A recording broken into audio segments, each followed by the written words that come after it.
भगत कबीर जी की बामण नाल लड़ाई काहदी है? बामण कहता तू शूदर है, तू नीच है। भगत कबीर जी कहते मैनू क्लीयर कर, मैं नीच हाँ तो किवें हाँ? तू कहना विद्या पढ़न का अधिकार नहीं, ये कौन खुना तू मेरे को अधिकार खोण वाला? तू कहना मंदिर में जाण का अधिकार नहीं, तू कौन खुना ये अधिकार मेरा खत्म करने वाला? लड़ाई अधिकारां दी है। लड़ाई काहदी है?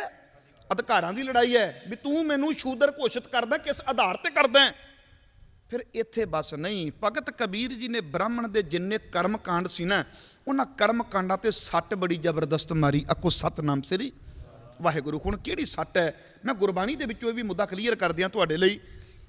ब्राह्मण पता की कहंदा सी, अज भी ये वहम है, कहंदे भी काशी की धरती ते जिहड़ा मर जांदा उहनूं स्वर्ग की प्राप्ति हुंदी है। तुहानूं पता है?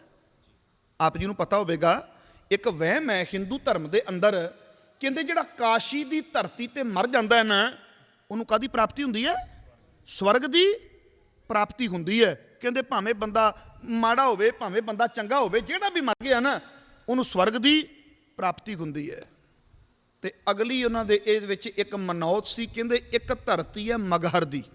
और तुसीं हैरान होवोगे, काशी भी यूपी दे विच है ते मगहर भी यूपी दे विच है, दोवें यूपी दे विच ने।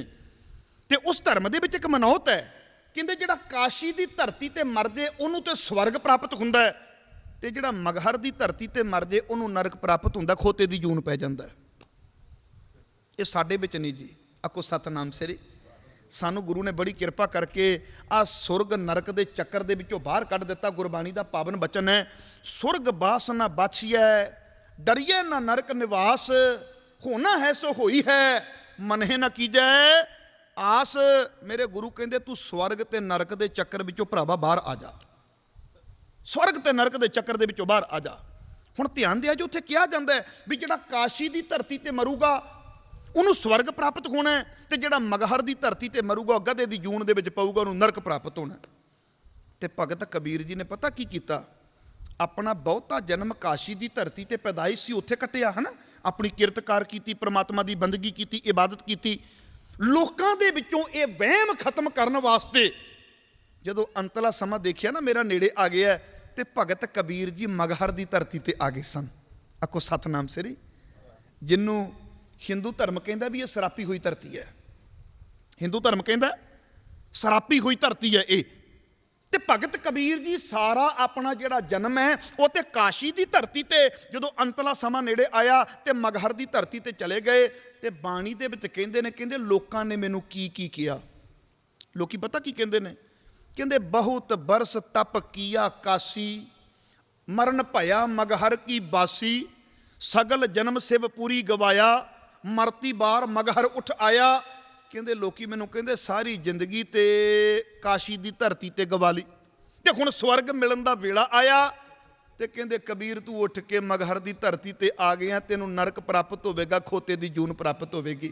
आखो सतनाम श्री वाहिगुरू। पर क्यों आए? सवाल एक पैदा होंदा, क्यों आए? लोकां दा वहम खत्म करने वास्ते क्यों आए? लोकां दे विचों चीज़ खत्म करने वास्ते जिहड़ा ब्राह्मण ने डर पैदा किया होया है भी लोकां नू डराओ तो लुटो। अज भी देखो लोकां नू डराओ तो लुटी जाओ, अज भी चलदा है काम। किसी ने कहता मेरा सिर दुखदा, एवें ही कह दो भी भरावा तेनू किसी ने कीता है, लो जी जिन्नी मर्जी जे फुल कर लो। आखो सतनाम श्री वाहिगुरू। कोई भैन कह दिंदी है, नियाणा जिद करदा बीबी तेरे बच्चे नू किसी ने कीता है, कारोबार नहीं चलदा बीबी कीता है, लो जी जिन्ना मर्जी मैं कहना एरो कट्ठे कर लो, डॉलर कट्ठे कर लो। आखो सतनाम श्री वाहिगुरू। इंज ही है ना, देख लो एक नूं ते बाल्टियां भर भर के दूजे नूं कुछ भी नहीं, ये साडे विच चलदा है। और मैं महसूस करदा जिन्ना कोई पखंड करेगा लोकी उन्ने ज़्यादा मगर तुरदे ने, पर जिन्ना भगतां दी गल करदा मैं उन्हां ने पखंड दे विचों सानू कढिया। जिन्ना भगतां दी मैं गल करदा मैं उन्हां ने सानू इहो जिहे कर्म कांडां दे विचों चुक के बाहर कर दिता।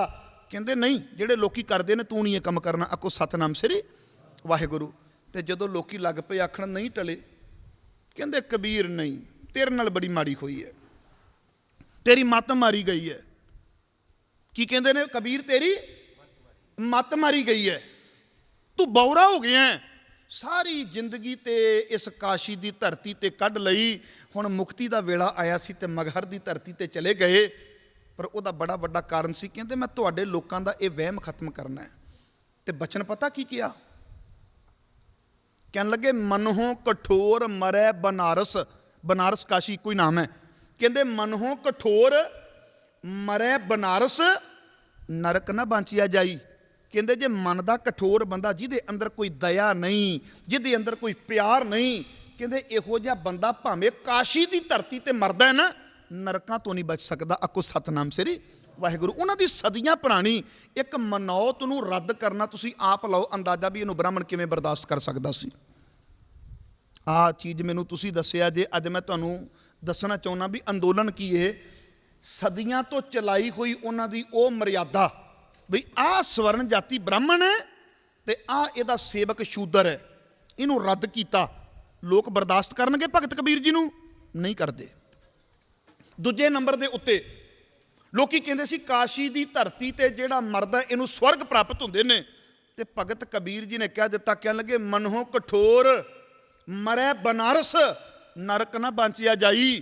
ਕਹਿੰਦੇ ਮਨ ਦਾ ਕਠੋਰ ਬੰਦਾ ਭਾਵੇਂ ਇਸ ਧਰਤੀ ਤੇ ਵੀ ਕਿਉਂ ਨਾ ਮਰ ਜਾਏ, ਨਰਕਾਂ ਤੋਂ ਨਹੀਂ ਬਚ ਸਕਦਾ। ਕਿੱਡੀ ਵੱਡੀ ਗੱਲ ਕਹੀ ਹੈ। ਇਹਨੂੰ ਬਰਦਾਸ਼ਤ ਕਰੇਗਾ ਬ੍ਰਾਹਮਣ? ਇਸ ਨੂੰ ਗੱਲ ਨੂੰ ਬਰਦਾਸ਼ਤ ਕਰੇਗਾ? ਉਹ ਕਹਿੰਦਾ ਮੇਰੇ ਸਿਧਾਂਤ ਤੇ ਸੱਟ ਮਾਰੀ ਹੈ। ਆਖੋ ਸਤਨਾਮ ਸ੍ਰੀ ਵਾਹਿਗੁਰੂ।